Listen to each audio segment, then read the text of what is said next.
What to do after buying a house. I do lots of videos on how to buy a house, how to sell a house, but I don't do very many videos on, hey, I got the house, now what? Or maybe what should I think about while I'm preparing to buy and what comes after?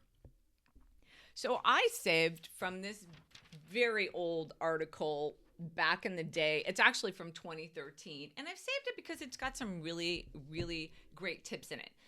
Hi, I'm Michele from Compass, and I've owned a few houses, and I've definitely sweated the payment, sweated work that the home needed done. And I found a few tips and tricks that kind of resonate with me, and they are in this list. So it's just why I've kept it for so long, because it's so practical. And the first one is set goals in your budgeting.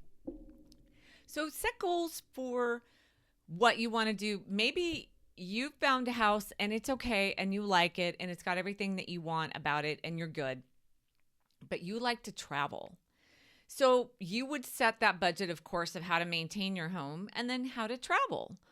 Or if you're buying a home and it needs some updates or maybe just some reconfigurations, or just what, like I just saw a house, a beautiful home, wood trim windows and a lap pool and a big kitchen and lots of sunshine, but the carpet was horrible. It was this deep shag of this faded tan color, and it was horrible. And I thought, wow, if I was going to buy this house, the first thing I'd want to do is put in wood floors.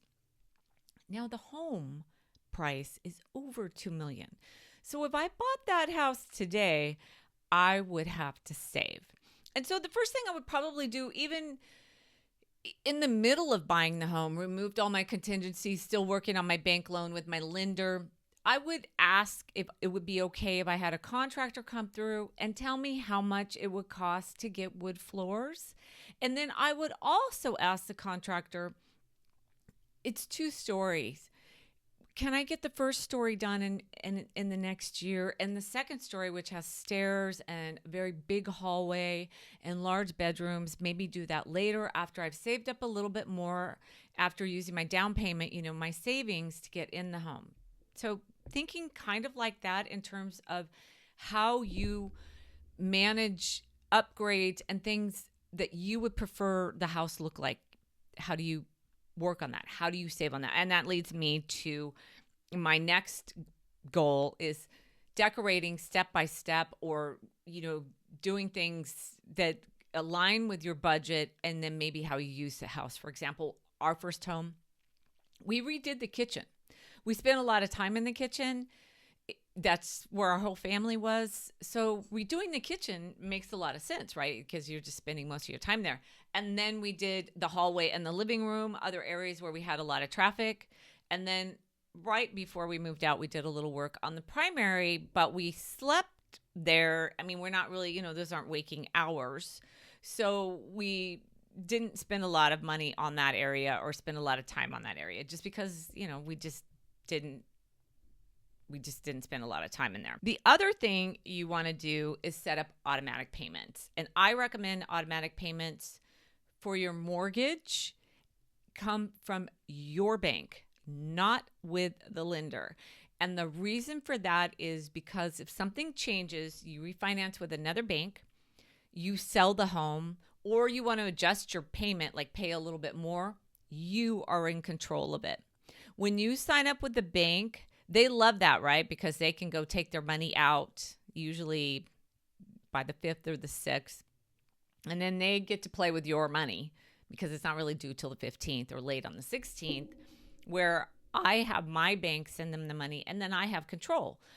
For years, I would pay extra on the mortgage. Just recently, I've dialed that back a little bit because I wanted to save for some other projects. But I am in control. So if I sell my house, I'm the one that turns off that payment. Of course, you do it in coordination, so you don't have a late payment or anything like that. And I'm definitely not advocating for that, but I'm advocating for your control over your money. When you budget, you'll budget for emergency first, and then you will budget for projects that might be big that you want to do down the road. And then you would have maybe a timeline. We have each year we set down and we make goals for things we want to do on our home, and financial goals that we have as well. I'm going to link the video to New Year's resolutions that don't involve weight loss. It involves actually planning what you want to do at your home. And some of those items are fun things. Like we've been talking about doing an outdoor kitchen forever. I don't know if we're ever going to get around to it, but it's on the goal list. One year for about 8 years on our list was to do a new driveway. Our driveway was so beat up, and we finally got that done. Now, I can't say we got the best job done, so please don't ask me for concrete referrals. I don't think I picked the right one. It's cracked a little bit. It's sure better than it was, but it was in the budget, and we needed to get it done, and we were actually able to pay for it because we had saved for it. So, you know, you've got to save up money, not just for emergencies, which I recommend, but you need to save for some projects that help you enjoy your home. You're paying a lot for it. This is an expensive area. There's no squeaking into the Santa Cruz market, but you can actually make it a little bit more to your liking when you have a little bit of a cushion. The other thing I recommend too, and I've been doing it since 1994 as much as I possibly could, is I put $200 away a month just as a savings. It comes out automatically. That's usually the fund we tap for doing stuff on the house. And of course, I've spent it multiple times, but I still have that 200 coming out and going into a savings account. And it's great to have in emergencies as well. You'll need to factor in maintenance your first year. If you buy with me, you'll have the first year, it's a home warranty, and it's for if the water heater breaks or if some plumbing goes bad or the heater dies or something like that. They're not the greatest, but at least it's a little bit more cushion in emergencies, and you can always renew that policy after the first year after you buy. So those are what I recommend. I recommend setting goals of what you want to do on your home, so it makes it a little bit more palatable. Like if it's just like, oh, this house was painted pink and I don't like it. I can't afford it after my first year, but I've got my budget, I've got my goals, and I'm going to paint it. I'm going to take that pink away. I am going to paint it the color I want in the second year of home ownership.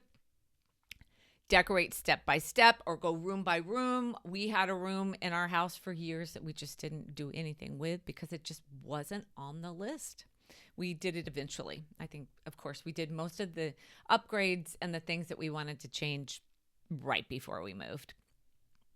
And then build your emergency fund for your home for something that may come up, but also your fund that allows you to have a little extra cushion to do things that you want to do to the house. So I hope those tips helped you. I'm going to link the video of the goals for your home below. If you need anything from me, of course, all my information is below. My name, company, and phone number is there below. Feel free to contact me or check out my socials.